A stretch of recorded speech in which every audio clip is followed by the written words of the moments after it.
Some of the most exciting opportunities of my professional career have come in the form of waves. Not waves like you would expect them in the ocean with a surfboard that you surf, but technological waves that happen from incredible disruption. I've seen 3 waves so far. The first fully formed while I was in elementary school. I'm dating myself a bit, my daughter and son remind me, but the first wave hit when I was in elementary school. That was personal computing. Had a very significant impact on the world based on, I'm sure, the daily experience that you all have. The second wave went totally tubular while I was in high school and early university. That was the internet, and I've been surfing that wave for the last 25 years. The third wave happened when Apple introduced the iPhone. Totally upended what we stood about the internet and personal computing, and based on what all of you have in your pocket right now, I think we can all agree it was pretty significant too. But today, I'm here to talk about what I think is the fourth wave, artificial intelligence. I want to give you some background about it, and I also want to talk about how you might ride it in your own careers. So let's start with the definition. There are a lot of definitions floating on artificial intelligence, but this is my favorite, from Into the Minds in June 28, 2019. Artificial intelligence is the capacity given by humans to machines to memorize and learn from experience, to think and create, to speak, to judge, and to make decisions. Now, I like this definition because it acknowledges first that humans are giving this capacity to machines. There's a lot of conversation about artificial intelligence right now. It's a controversial topic, but we have to remember that this is something that we create as humans. But it also acknowledges a fundamental change in how computers work. For a very long time, computers have been input and output devices. You might describe them as glorified calculators or document producers. Artificial intelligence is transforming computing into generative, creative, judgmental decision-making assistants. It's a total phase shift in how we think about the computer-human interface, and it's extraordinarily exciting. For any of you who think that artificial intelligence was a eureka invention that happened just a little while ago, I want you to know that it's been in the lab since the 40s. It's a fascinating history, spanning decades. The general story is that computational power was gating some brilliant theory from computer scientists around the world. And every time there was a new evolution in computer technology, a new explosion of artificial intelligence came behind it. What we're seeing right now is the explosion of generative artificial intelligence, what I'll talk about in a second, but it's being unlocked by actual advances in quantum computing and supercomputers, where our capabilities for software, storage, and memory and functionality have grown dramatically in a very short period of time. You might also be surprised to know that we're only in the second of 3 phases of artificial intelligence. The first phase is called classification AI. It's been around for a while, but it's still very explosive. Classification AI was unleashed by computers that could take in huge amounts of information, analyze that information, and make really strong prediction. There's been an incredible number of different applications for it, and we've got some great ones right here in Canada. Several years ago, a company in Toronto was really interested in applying artificial intelligence to financial services. I know, generally pretty boring. They wanted to figure out what kind of credit cards people would be interested in buying based on enormous amounts of credit card transaction history. So they built this very powerful prediction engine. One of the major Canadian banks actually hired them to help them acquire more credit card customers, and so they applied the AI algorithm to a marketing campaign, and they were paid based on the number of customers that they could acquire. That company acquired so many customers in such a short period of time that the bank had to buy them. There's other major advances, again, right here in Canada in health technology.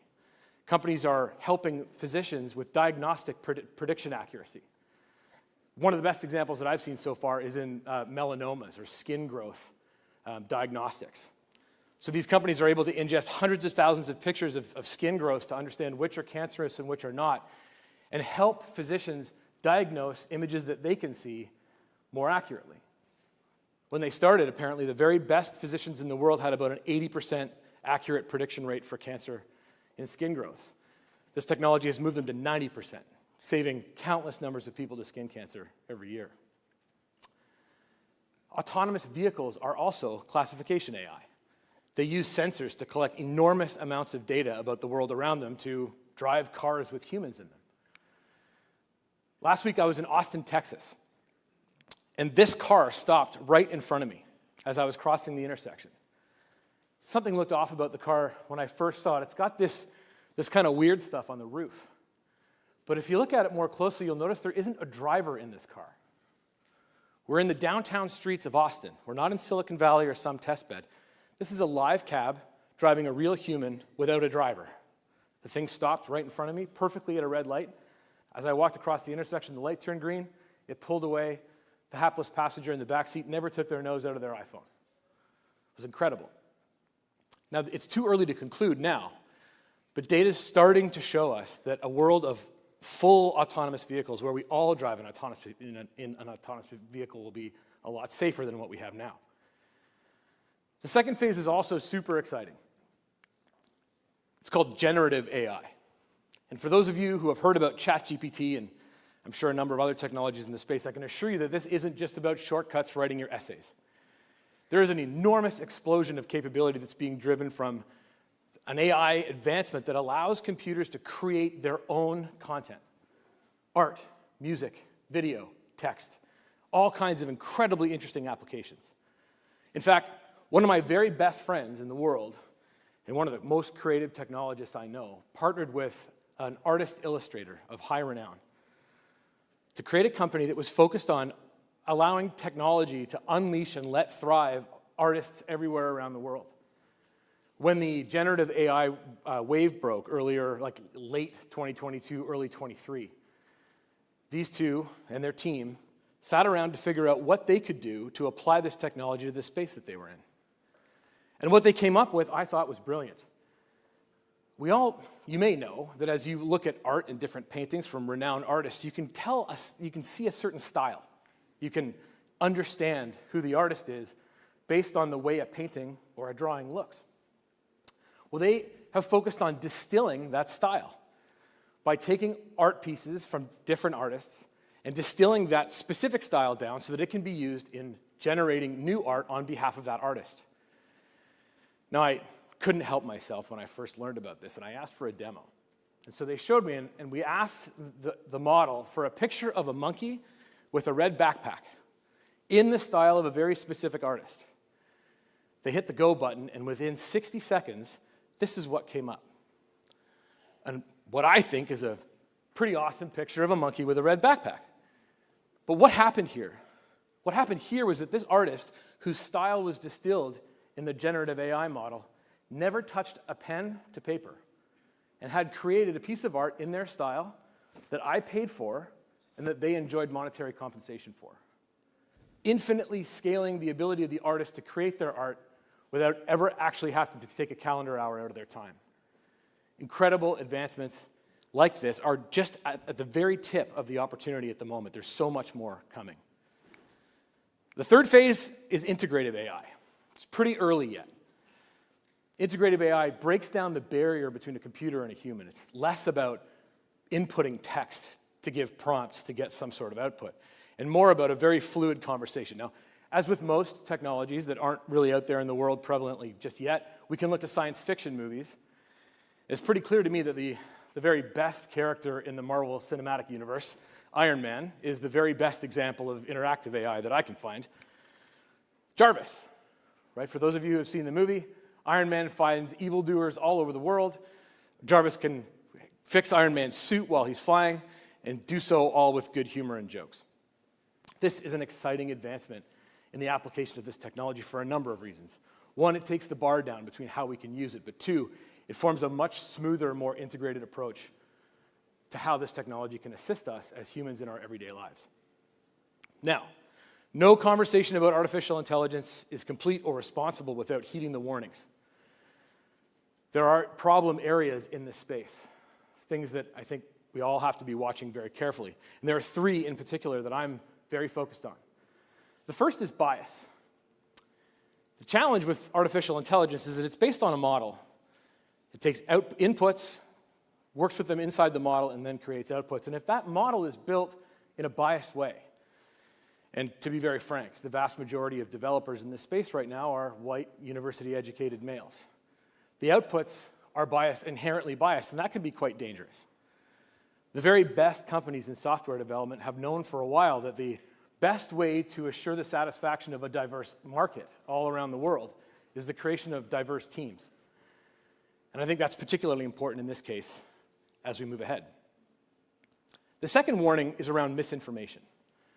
This kind of technology put in the wrong hands can be very dangerous. It's never been easier to create misinformation, and it's never been easier to spread it. As an audience, I strongly encourage all of us to think really carefully about the information that we're consuming and to get better and better at understanding and diagnosing which is misinformant and which is not. It's hard to do. It's also important for the technology companies that we're working with to be able to diagnose and thwart the spread of misinformation, and it's a critical issue. The third major warning area is around regulation. The truth of the matter is some very important decisions are being made right now on our behalf by private companies who are putting these technologies out there in the world with very little oversight.